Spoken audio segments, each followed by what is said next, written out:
Hello guys, welcome back to my channel CRDMODS, and this is Rahul. So guys, today we're going to discuss about few additional points. So we have a Mahindra CJ500 behind me, and as I've explained you in the first part of the video, and we are going to the second part of the video, going in-depth details of the braking system, because the Mahindra CJ500 has a very good upgrade on the braking system. So you can just go upgrade your drums. We technically call them tawas and drums. You can just upgrade them so that you can have a better braking.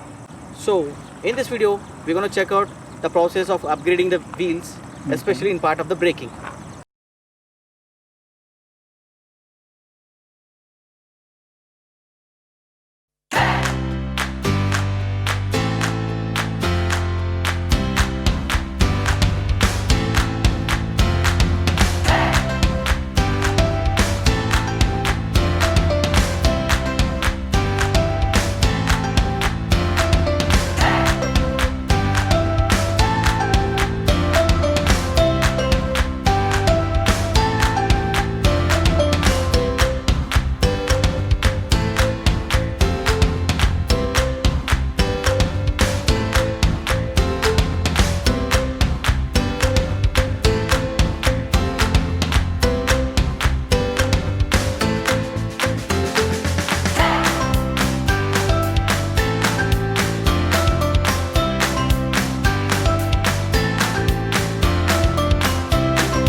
Thank you for watching my video. Please do subscribe and like my channel.